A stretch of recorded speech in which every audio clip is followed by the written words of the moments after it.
श्रीगोंद्यात अजितदादांच्या राष्ट्रवादीत लवकरच भूकंप।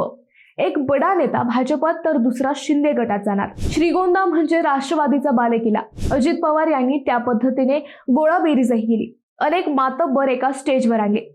परंतु आता श्रीगोंद्यातील राष्ट्रवादी फुटीच्या मार्गावर आहे। अंतर्गत गटबाजी उफाळून आल्याने जिल्हा परिषद व पंचायत समिती निवडणुकीच्या तोंडावरच राष्ट्रवादीमध्ये उभी फूट पडण्याची शक्यता निर्माण झाली आहे।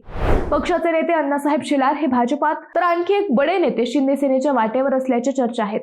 माजी आमदार राहुल जगताप, नागवडे साखर कारखान्याचे अध्यक्ष राजेंद्र नागवडे, घनश्याम शेलार, अण्णासाहेब शेलार, दत्तात्रय पानसरे, बाळासाहेब नहाटा, भगवानराव पाचपुते यांच्याकडे अजित पवार यांनी राष्ट्रवादीची धुरा दिली होती। इतके सर्व एकत्र असूनही एकमेकांमध्ये बेबनाव असल्यामुळे नगर परिषद निवडणुकीत पक्षाला अवघी 7% मते मिळाली।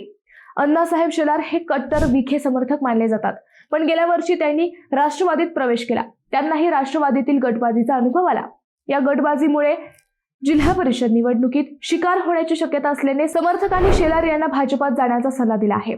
श्रीगोंदा नगर परिषद निवडणुकीत माजी आमदार राहुल जगताप यांनी कुणाला मदत केली हे लपून राहिलेले नाही। त्यामुळे राहुल जगताप हेही भविष्यात धनुष्यबाण हाती घेणार असल्याची चर्चा आहे। मंडळी, त्यामुळे लवकरच श्रीगोंद्यात राजकीय भूकंप पाहायला मिळणार आहे।